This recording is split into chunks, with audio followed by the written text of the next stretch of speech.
오늘 우리는 부모 세대로서 우리 자녀들에게 이 어린이 주일을 맞아서 우리가 해줄 수 있는 것은 좋은 어린이날을 맞아 선물을 해줄 수도 있겠고 맛있는 걸 사줄 수도 있겠지만, 정말 하나님의 말씀을 우리 아이들에게 가르쳐 주시고 먹여 주시는 것이 우리 아이들에게 가장 좋은 양약이 된다는 것, 가장 좋은 선물이 된다는 것 기억하셔서 우리 자녀들이 말씀 앞으로 나오도록 늘 기도하시고 우리 아이들을 사랑해 주시기를 다시 한번 부탁드리겠습니다. 오늘은 주기도문 4번째 시간을 우리 함께 계속해서 나누도록 하겠습니다. 지난주에 하나님의 나라가 임하시는 것에 대해서 말씀을 나눴죠. 그 나라가 실제로 존재하고, 그러나 우리의 이성이나 경험을 뛰어넘는 하나님의 신비한 나라이면서 동시에 다스리시는 권세, 통치하시는 권세가 있는 나라라는 것을 함께 나누었습니다. 그리고 그 하나님의 나라가 우리 기도 안에서만 머물면 그 하나님의 나라는 여전히 임하신 나라가 아니고, 여전히 우리 안에 기도에서만 머문다면 추상적인 하나님의 나라가 될 수밖에 없지만, 우리의 기도가 기도에서 끝나는 것이 아니라 우리가 기도할 때 가지는 그런 마음의 자세와 같이 믿음으로 기도한다는 것은 우리의 기도가 기도에서 끝나지 않고 실현되기 때문에, 실현될 것을 믿기 때문에 그것이 우리의 진짜 기도하는 목적이 아니겠습니까? 예수님은 하나님의 나라가 이 땅 위에 임하고 구체적으로 우리의 삶 속에 실현되기를 가르쳐 주신 것처럼, 오늘도 우리의 기도가 실제로 능력으로 임하여지는 하나님의 나라가 될 수 있기를, 그런 나라를 경험할 수 있기를 주님의 이름으로 축복합니다. 오늘은 4번째 시간에 뜻이 하늘에서 이룬 것 같이 땅에서도 이루어지이다 라는 말씀으로 함께 나누도록 하겠습니다. 여러분, 예수님의 기도와 우리의 기도에 가장 큰 차이가 있다면 무엇일까요? 오늘 주제인 뜻이 하늘에서 이룬 것 같이 땅에서도 이루어지이다만을 놓고 볼 때에도 예수님의 기도와 우리의 기도의 차이를 발견할 수 있죠. 여기서 말하는 뜻을 우리는 우리의 뜻이 이루어지기를 기도하는 것이 대부분이죠. 나의 뜻이 이 땅에서 관철되는 것이 우리의 뜻이겠죠. 그러나 여기서 말하는 예수님이 가르쳐 주신 뜻이 하늘에서 이룬다는 것은 우리의 뜻이 아니라 누구의 뜻입니까? 하나님 아버지의 뜻인 것이죠. 여러분, 이 하나님의 뜻, 우리가 너무나도 많이 사용하는 단어이고 우리가 자주 내뱉을 수 있는 말이지만, 이 하나님의 뜻은 정확하게 무엇일까요? 헬라어로 좀 찾아봤어요. 이 뜻이라는 단어에 어떤 숨겨진 의미는 있지 않을까 찾아볼 때, 이 델레마라고 쓰여진 헬라어의 뜻은 뜻 혹은 의지 그리고 의도를 나타냅니다. 다시 말하면 어떤 목적, 그리고 어떤 것을 이루고자 하는 열망, 그리고 그것을 성취했을 때 얻게 되는 기쁨을 소망하는 마음으로 그것을 이루고자 원하는 결심한 마음, 그것을 델레마, 그것을 뜻이라고 말합니다. 그렇다면 여러분, 하나님이 이러한 뜻을 가지고 계시대요. 하나님이 목적을 가지고 계시고, 하나님이 어떤 열망을 가지고 계시고, 하나님이 무언가를 통해 기쁨을 얻기 원하시는 그런 마음이 있으시다는 거예요. 그래서 이 하나님의 뜻을 우리가 더 깊이 그리고 바르게 이해한다면, 예수님께서 하나님의 뜻을 우리에게 구하라고 가르치시는 이 부분에서 우리는 알 수 있어야 합니다. 무엇을요? 하나님께서 자기 나라를 통하여서, 하나님의 나라를 통하여서 하나님의 백성에게 주시려는 목적이 있다는 것을, 하나님이 자기 나라를 통하여 자기 백성에게 행하시려는 그 무언가가 있다는 것을 우리는 발견할 수가 있는 것이죠. 그것이 무엇이죠, 여러분? 그것이 하나님의 뜻에 담겨진 첫 번째 의미, 그것은 구원입니다. 지난주에 우리가 요한복음 3장에서 예수님과 니고데모의 대화 가운데 물과 성령으로 거듭남에 대해서 이야기했습니다. 그래야만 하나님 나라를 볼 수가 있고 하나님 나라에 들어갈 수 있다는 것이죠. 평생 바리새인으로 뿌리까지 바리새인이었던 니고데모는 받아들일 수 없고 이해할 수 없는 이야기였지만, 그래서 예수님은 그에게 더 자세하게 풀어서 설명을 해주시죠. 그 본문이 요한복음 3장에 나오죠. 12절부터 15절까지. 조금 긴데요, 우리 같이 한번 읽도록 하겠습니다. 시작. 내가 땅의 일을 말하여도 너희가 믿지 아니하거든. 하물며 하늘의 일을 말하면 어떻게 믿겠느냐. 하늘에서 내려온 자 곧 인자 외에는 하늘에 올라간 자가 없느니라. 모세가 광야에서 뱀을 든 것 같이 인자도 들려야 하리니 이는 그를 믿는 자마다 영생을 얻게 하려 하심이니라. 아멘.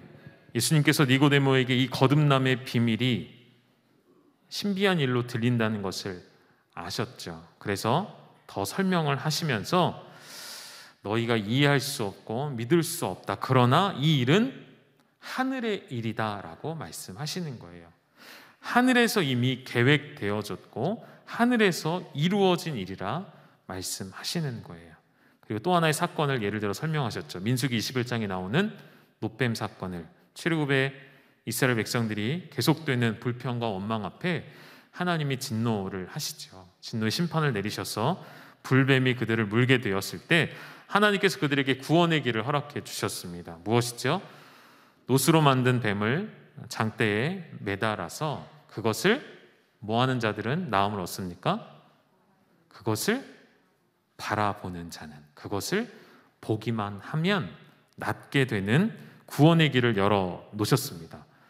말이 안 되는 이야기이죠. 실제로 뱀에 물렸는데 어떻게 저 노뱀의 형상을 보면 이 물린 것이 나을 수가 있겠습니까?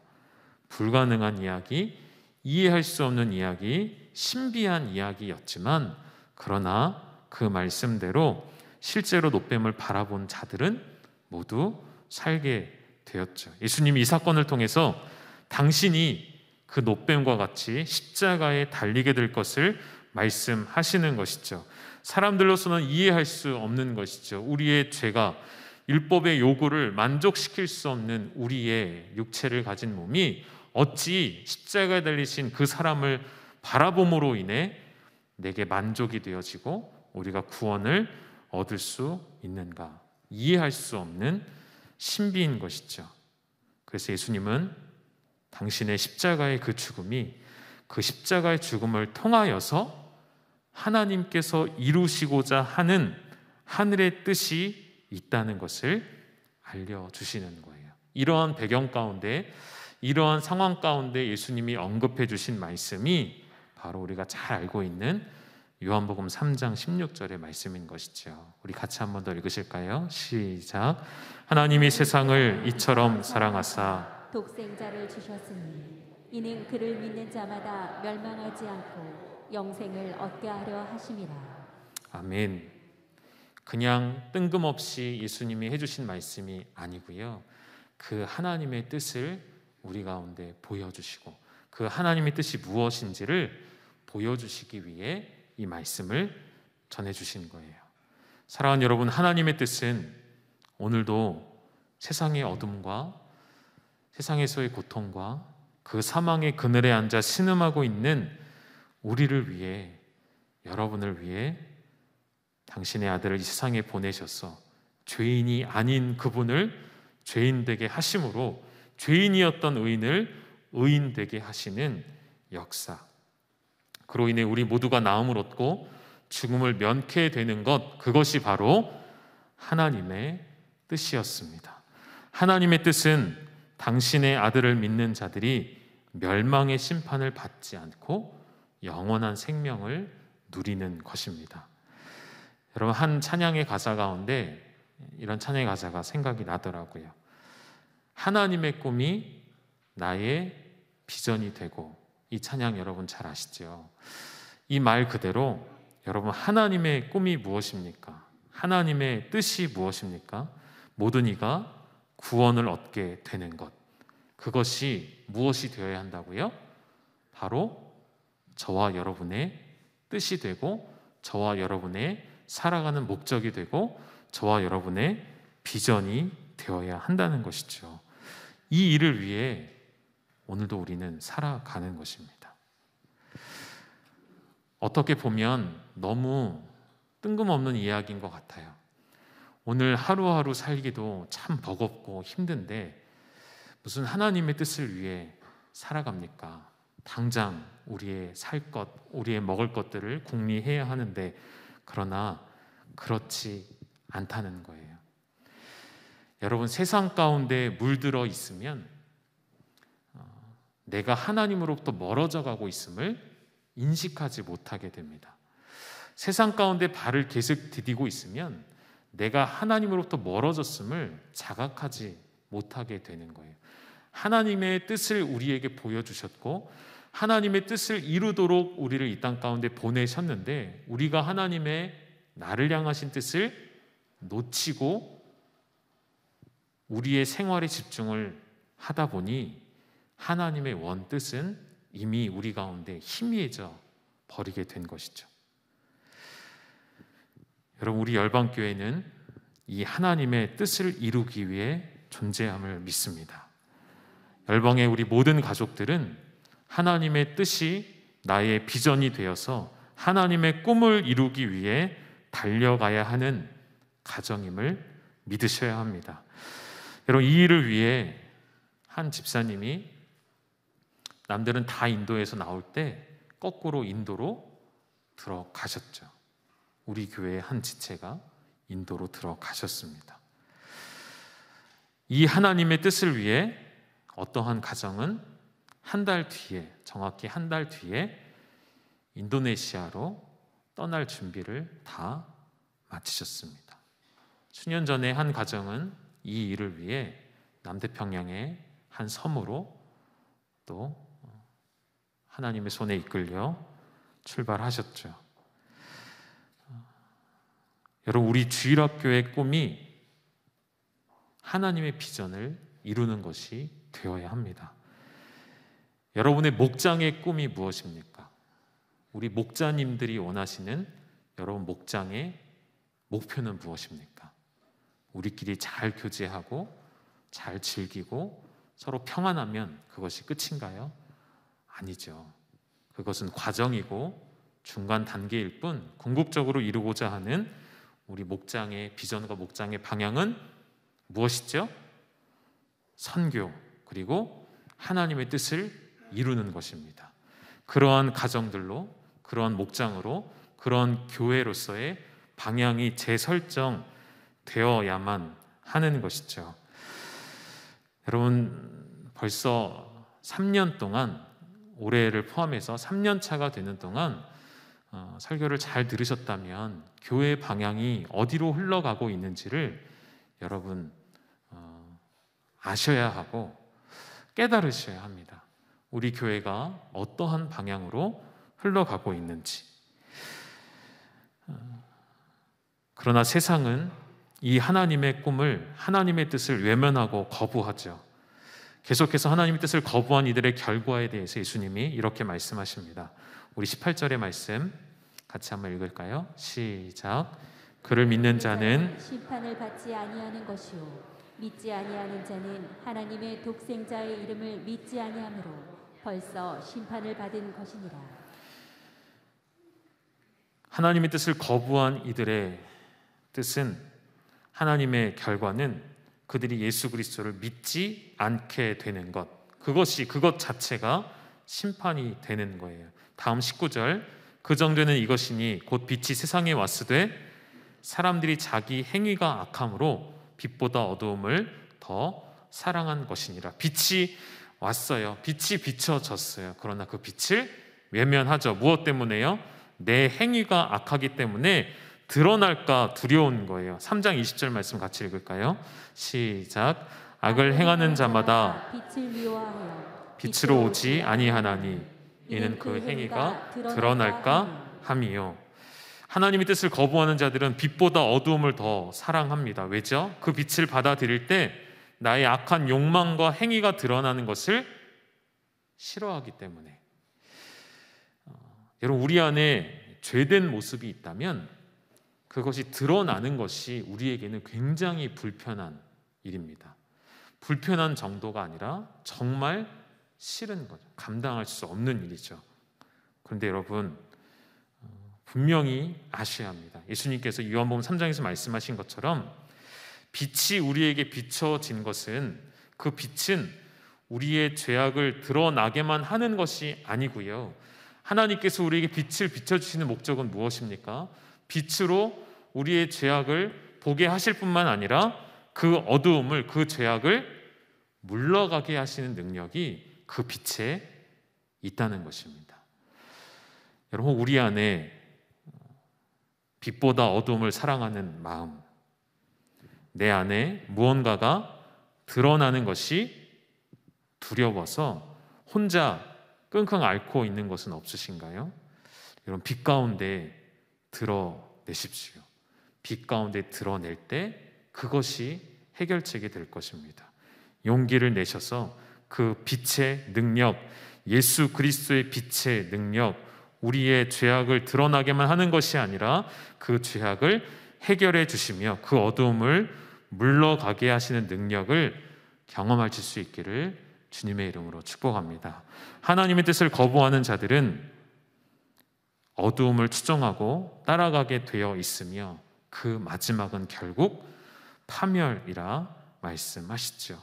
그럼에도 그들은 여전히 어두움을 즐기고 그들은 여전히 어두움을 사랑하고 그 어두움의 매력에 빠져서 헤어나올 수가 없는 것이죠. 손에서 놓을 수 없도록 원수가 우리를 내버려 두지 않는 것이죠. 계속해서 하나님의 뜻을 거절하고 거부하는 자들에게 내리시는 하나님의 최고의 형벌이 무엇입니까? 로마서 1장 28절 말씀 우리 같이 읽겠습니다. 시작. 또한 그들이 마음에 하나님 두기를 싫어하니 하나님께서 그들을 그 상실한 마음대로 내버려 두사 합당하지 못한 일을 하게 하셨으니, 마음에 하나님 두기를 싫어하는 자들, 그들에게 하나님께서 어떠한 징벌을 내리셨습니까? 그 상실한 마음대로, 하나님을 잃어버린 마음대로 어떻게 하셨다고요? 내버려 두시는 것, 그대로 가게 내버려 두는 것, 붙잡지 않아요. 잔소리하지 않는 거예요. 돌이키도록 끌어당기지 않는 거예요. 그냥 놓아버리는 것이죠. 그것을 우리가 신학적으로도 유기라는 단어를 사용합니다. 하나님의 유기는 존재합니다. 하나님의 유기가 있기에 세상의 악인들이 여전히 활개치고 다니는 것이죠. 그러한 하나님의 유기된 자들은 합당하지 못한 일을 하게 됩니다. 다시 말하면 합당한 일을 할 수 없게 되는 것이죠. 여러분, 우리 지난주에 로마서 12장 말씀을 통해 하나님 앞에 합당한 이라는 단어 찾아보셨죠? 우리가 하나님께 드릴 거룩한 영적 예배, 하나님 앞에 합당한 예배를 드릴 수 없는 자들이 되는 거예요. 그러한 자들은 또 어떻게 됩니까? 로마서 1장 29절 그 이후에 우리의 모든 불이 그러한 가득한 죄악들로 점철되어지는 것이죠. 여러분, 그들의 마음은 모든 불의로 이렇게 가득 차게 되지만 그들은 결코 돌아서지 않습니다. 여러분, 제가 계속해서 이야기하는 그들은 누구입니까?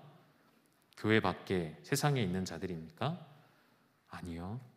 바로 우리를 얘기하는 것입니다. 바로 저와 여러분을 이야기하는 것입니다.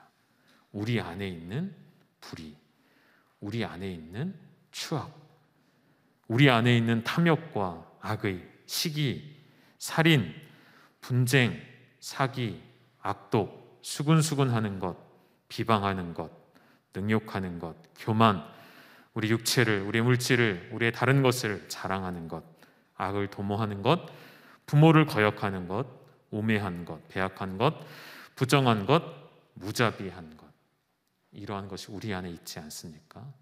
제가 계속해서 이야기한 돌이키지 않은 그들은 세상 사람들이 아니라 우리입니다. 여러분, 이스라엘 백성이 왜 하나님의 심판을 받았습니까?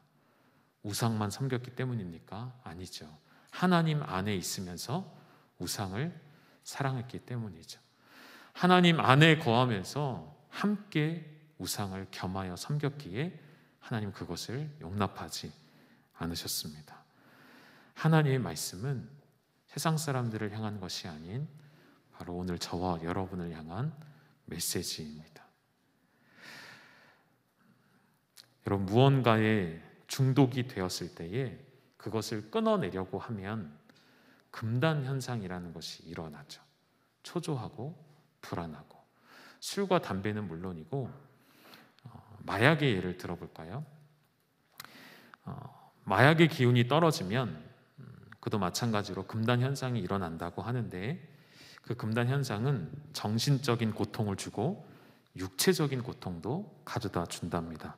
그 중에 하나가 환각 증세래요. 저도 경험이 없어서 제가 자세히 설명드릴 수는 없겠지만 전문가의 말을 빌려오면 마약의 기운이 떨어지면 어떤 환각 증세가 나타나냐면 남들의 눈에는 보이지 않는데 내 눈에는 보인다는 거죠. 예를 들면 내 몸에 벌레가 막 붙어있는 환각을 보게 된대요. 그 벌레가 내 몸속을 파고 들어가는 환각을, 그리고 고통을 실제처럼 느낀다는 거예요.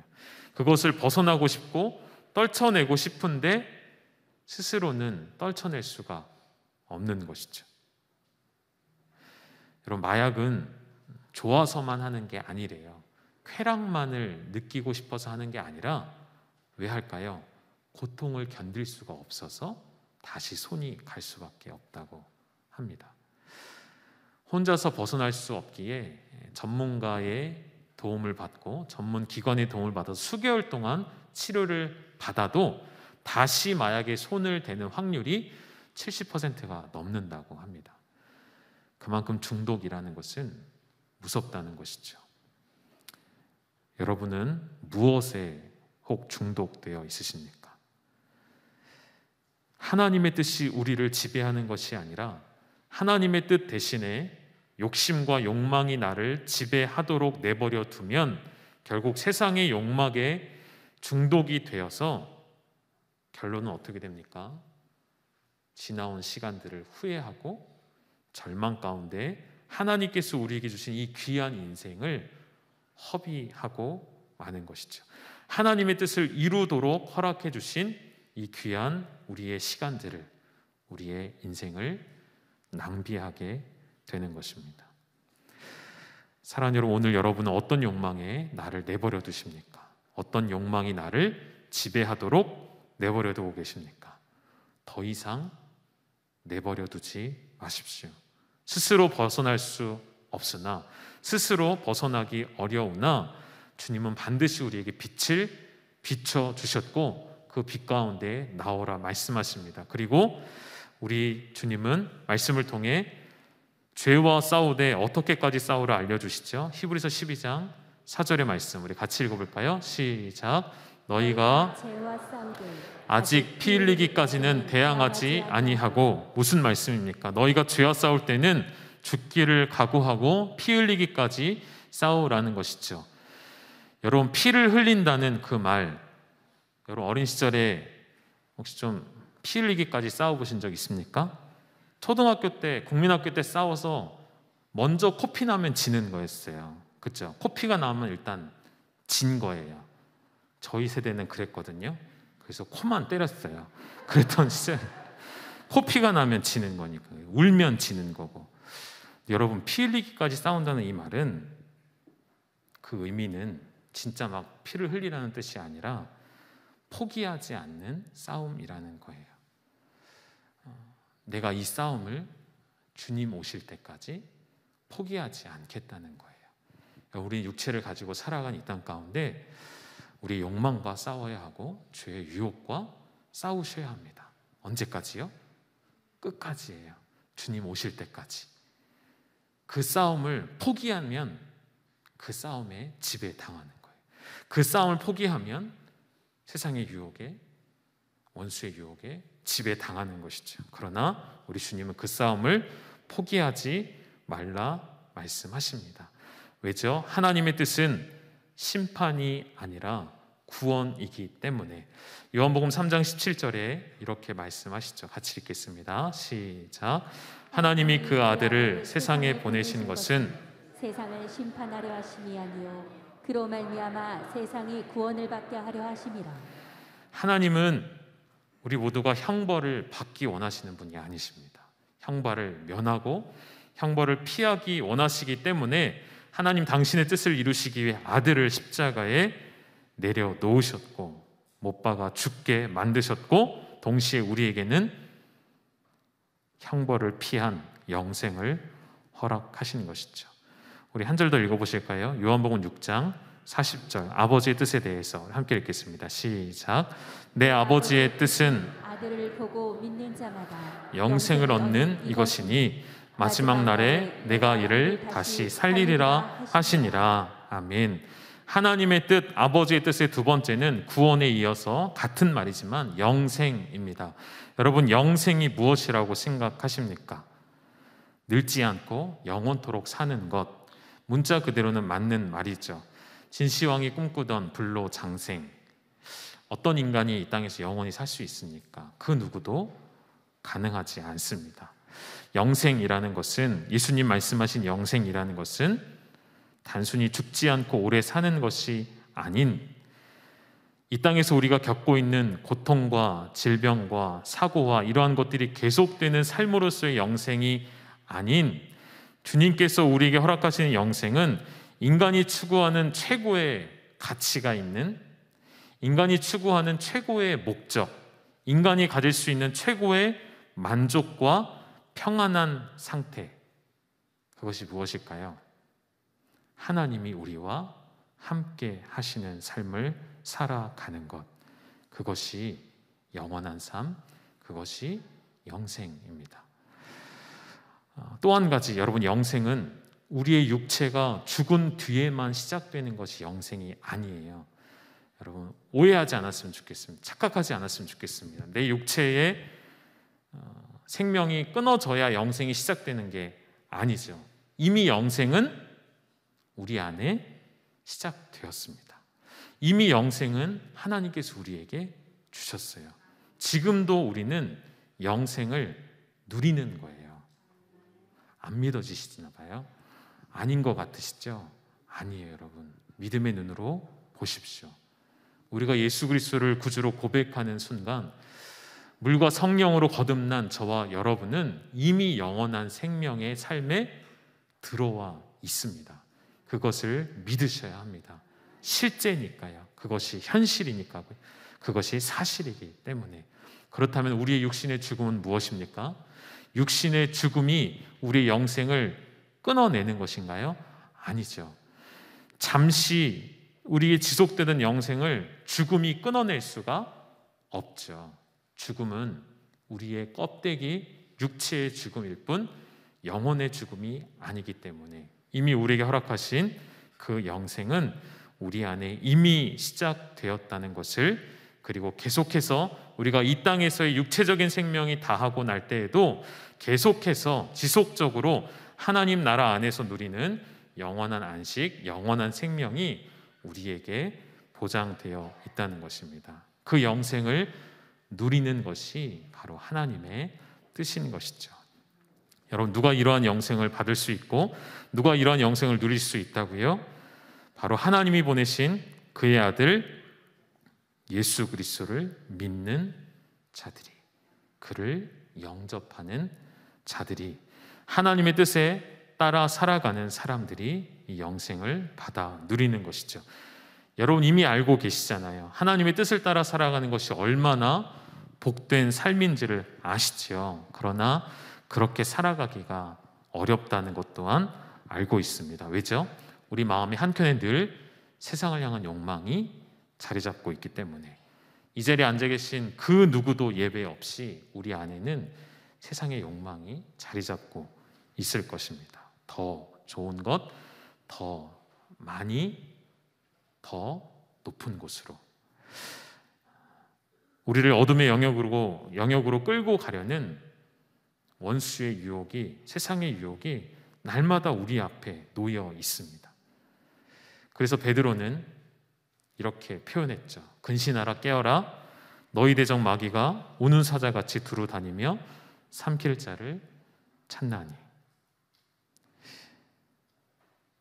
삼킬 자를 찾아다니는 그 무서운 사자와 같이 우리 앞에 있는 그 원수에게서 우리가 늘 근신하고 늘 깨어있기가 쉽지가 않습니다. 자칫 잡아먹히기도 하고 자칫 물리기도 하고.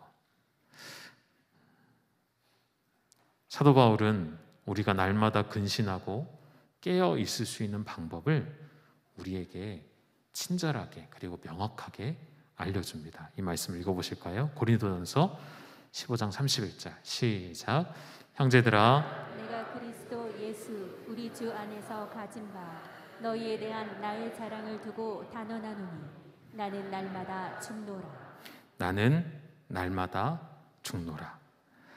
이 고백이 오늘 세상의 유혹 앞에 앉아있는 저와 여러분의 고백 되기를 소망합니다. 나는 죽었다는 것. 여러분 저를 한번 따라해 보실까요? 나는 죽었습니다. 정말 죽으셨습니다. 정말 우리는 우리의 정욕은 예치 않은 십자가에 그리스도와 함께 죽었습니다. 내가 완전히 죽었다는 그 확신은 어디로부터 옵니까? 예수 그리스도의 죽음으로부터 오는 것입니다. 예수님의 죽음이 실제인 것처럼 우리의 죽음도 실제인 것이죠. 그리스도와 함께 죽었다는 의미는 바로 그런 것입니다. 내가 죽었을까?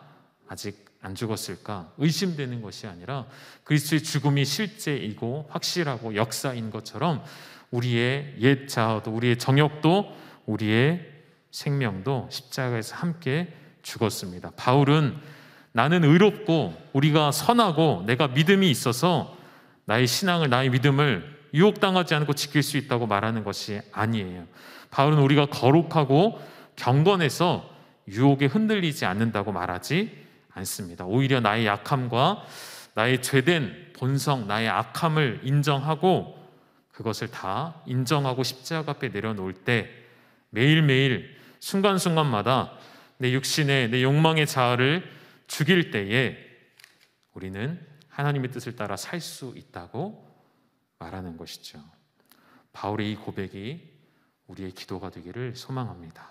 십자가 앞에 매일매일 나 자신을 죽임으로 매일매일 새롭게 태어나시기를 간절히 소망합니다. 여러분 유혹은 죄된 유혹은 그리고 죄의 지배는 우리에게 한 번 시도되는 것이 아니라 순간순간마다 매일매일 우리를 덮치려 합니다. 한 번 물리쳤다고 끝나지 않더라고요. 한 번 돌아섰다고 그것이 우리를 놔주지 않습니다. 분명히 기억하십시오. 우리는 죄와 싸우되 피 흘리기까지 주님 오시는 그날까지 끝나지 않는 싸움을 싸워야만 한다는 것이죠. 결론입니다. 하나님의 우리를 향하신 그 구원의 온전하신 뜻이 하늘에서는 이미 이루어졌습니다. 그리고 이제 땅에서 이루어지기를 우리가 기도하는데 이미 첫 번째로 예수 그리스도를 통해 이루어졌습니다. 하나님의 구원의 뜻이 예수 그리스도의 실체를 통해 실현을 통해 완성되었죠. 그리고 우리가 잘 아는 대로 우리는 무엇과 무엇 사이를 살아간다고 이야기하죠? 이미와 아직, 이미와 아직 사이를 살아가는 우리의 삶의 모습처럼 우리가 다시 오실 주님을 기다리는 것처럼 구원은 이루어졌고 완성되었으나 그 주님 아직 다시 오시지 않은 시대를 우리가 살아가고 있기에 오늘 우리에게 하나님이 사명을 주신 것이죠. 무엇입니까?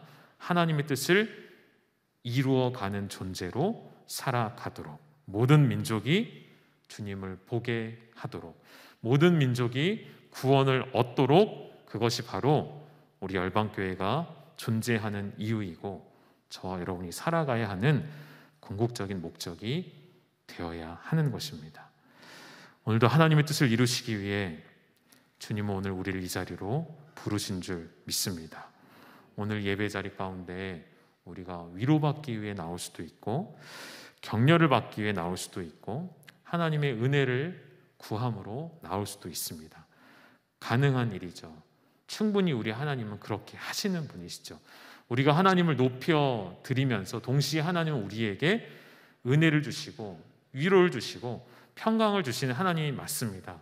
그런데 그런데 더 중요한 게 있다는 것이죠. 전쟁터에 나가 있는 자들에게 필요한 것은 위로와 격려가 아니라 전쟁터에 목숨을 걸고 뛰어드는 용기와 사기가 필요하고 의지가 필요하죠. 동기부여가 필요하고 분명한 목적이 필요합니다. 아직 끝나지 않은 이 싸움 가운데, 그러나 승리가 확정된 싸움 가운데 그 승리의 깃발을 꽂기 위해 달려가는 우리의 믿음의 여정 가운데 오늘 우리를 위로만 하시기 위해 우리를 이 자리에 부르신 것이 아니라 우리에게 다시 사명을 주시고 그 사명을 가지고 세상 가운데, 열방 가운데 나아가라 말씀하시는, 땅끝까지 가서 복음을 증거하라는 당신의 사명을 이어가기 원하시는 그 하나님의 뜻을 이 땅 가운데 이루시는 여러분의 삶이 되시기를 예수님의 이름으로 축복합니다. 그런 삶을 살아가시기 위해 여러분의 삶에 적용하시는 것은 이제 제가 가르쳐드리지 않고 여러분의 몫입니다. 여러분의 삶의 각자의 영역에서, 각자의 자리에서, 직장에서, 사업장에서, 일터에서, 가정에서, 여러분의 모든 상황 가운데 여러분의 계획이 있으시죠. 여러분 세우신 어떤 목표가 있으시죠. 그 계획과 비전 가운데 나의 모든 뜻이 하나님의 뜻에 부합되도록 여러분 고민해 주시고 죄와는 피 흘리기까지 싸우셔서 정말 하나님이 나를 통해 이 땅 가운데 이루시고자 하는 그 하나님의 뜻을 완성하는 성도의 기업, 성도의 가정, 그리고 주님 핏값 주고 사신 우리 열방교회 되기를 주님의 이름으로 축원합니다. 우리 같이 찬양 한 곡 부르시고 같이 결단함으로 같이 기도하셨으면 좋겠습니다. 우리 하나님의 마음이라는 이 찬양 부르실 때 이 가사를 생각하시면서 우리 같이 한번 부르시도록 하겠습니다. 아버지 당신의 마음이, 아버지 당신의 마음이 있는 곳에 나의 마음이 있기를 원해요. 아버지 당신의 눈물이 고인 곳에 나의 눈물이 보이길 원해요. 아버지 당신이 바라보는 영혼에게 나의 두 눈이 향하길 원해요. 아버지 당신 울고 있는 어두운 땅에 나의 두 발이 향하길 원해요. 나의 마음이 아버지의 마음 알아.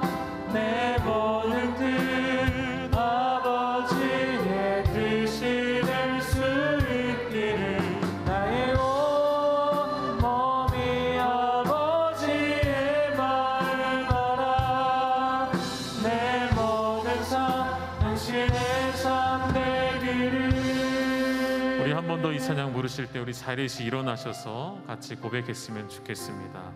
우리 이 찬양에 담겨진 가사를 생각하고 아버지의 마음에 내 마음이 합하여지기를, 아버지 시선이 향하는 곳에 나의 두 발이 가기를, 그런 간절한 마음으로 우리 같이 한번 이 찬양 부르시도록 하겠습니다.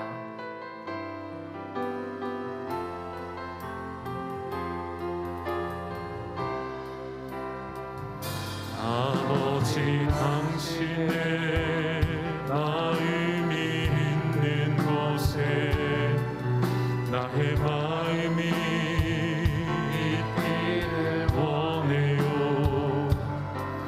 아버지 당신의 눈물이 고인 곳에 나의 눈물이 보이길 원해요. 아버지 당신이 바라보는 영혼에게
우리 마지막으로 한 번 더 고백하실까요? 나의 마음이 아버지의